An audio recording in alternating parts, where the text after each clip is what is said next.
Patrick, you're moving around a little bit? Okay. Morning. He is Lord. He is risen from the dead, and He is Lord.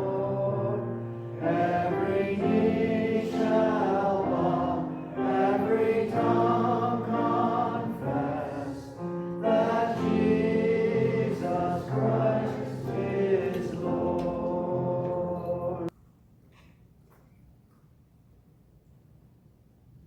As I mentioned earlier, Canada Day is a very important day for myself. How many of you ever gone to a citizenship induction? Right. If you haven't gone, you should go. And if you think Canada is one of the worst places in the world to live, you should go to one of those. When I became, I think 29 years ago, Scott was just a baby at the time. Carol had been after me for years to become Canadian, so I surprised her and said, get your coat on, we're going somewhere. And we went to the citizenship ceremony. And I was a little bit nonchalant and carefree about it. And when you saw the 80 other people there sobbing and crying and hugging each other, so grateful that they have a place to call home, it touched your heart deeply. I remember Ernie sharing years ago about when their family came from overseas and came here as immigrants, how grateful they were for the community of Canada and for the Lutheran community to welcome them here into this great country. So many times we have lost our perspective, how great Canada is. We went up to Saskatoon to babysit for a couple days, and as Whitney's back at work, we'll be doing this from time to time. And the next door neighbor to Matt and Whitney has a bright blue Jeep, and he has a sticker on the back, blank Trudeau. I'm not going to fill in the blank for you, but it's funny at first, but then it's a thought that a lot of people have, and I don't think it's a good thought, okay? And it has nothing to do with politics. But when this is your mindset, that nothing good can come from Ottawa, nothing good can happen from this one person, and if another person takes over, all of our troubles will be gone. That's not true, right? It's not true. So this person becomes the image that you want to cast disparity upon. And I don't think this is a good attitude for us to have. Gratitude is an attitude that all of us should have. We live in one of the best countries in the world, and I am so grateful to be here. Canada and me fit together like this. If I would go back to the States to preach, probably in a couple weeks they would string me up or tar and feather me, right? Both. Anyway, and the ELCIC, our church, our Lutheran church, also has fit with me like a glove, and I am so grateful for that.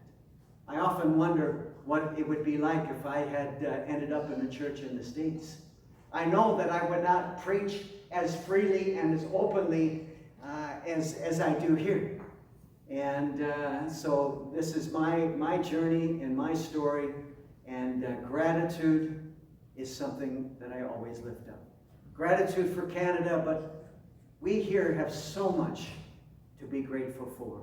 Grateful for this congregation, grateful for each other, and grateful for the support. As I read through the lessons this week, I read them through 3 times. All 4 of the lessons, including the psalm, and nothing came to me. So this morning, I was a little bit panicky, as I get occasionally, that what am I going to speak on?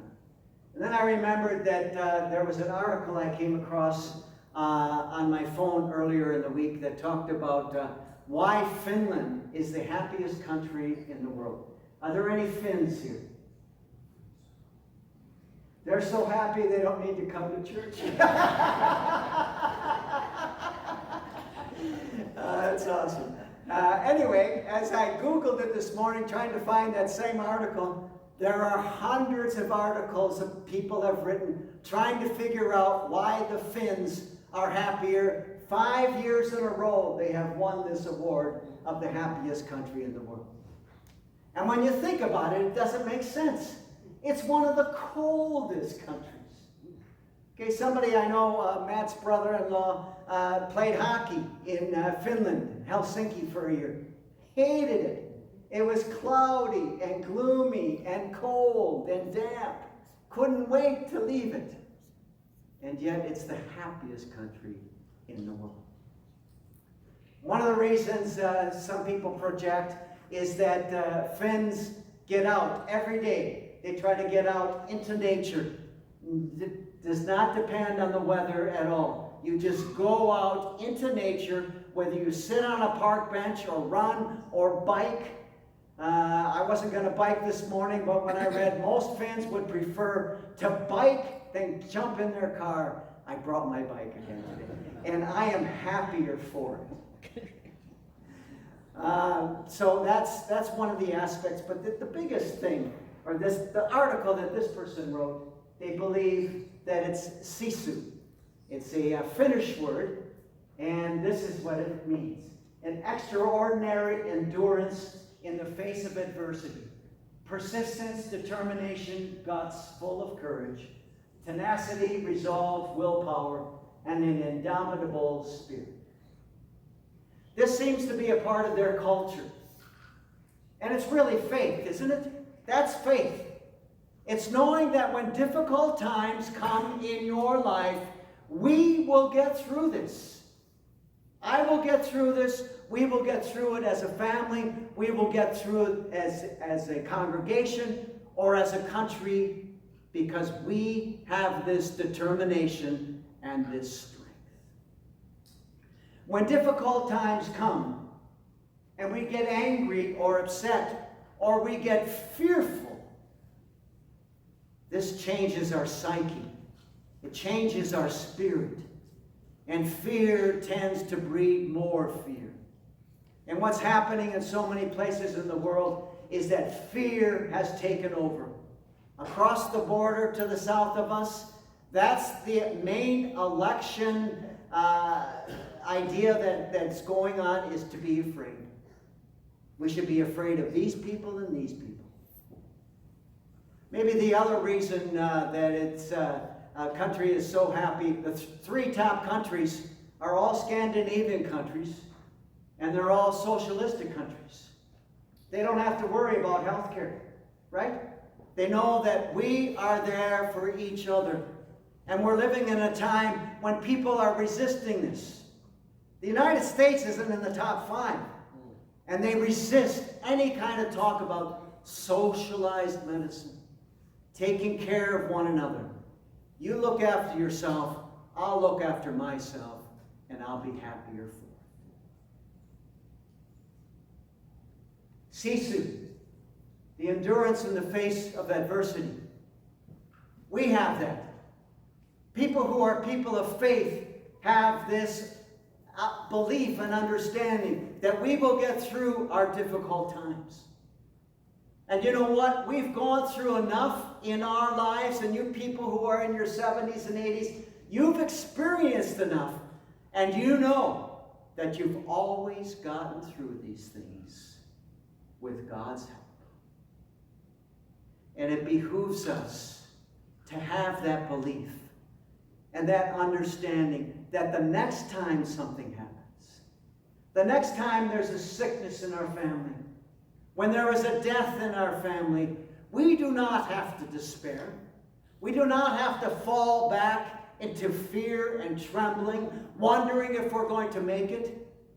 We can stand strong and know that we will persevere,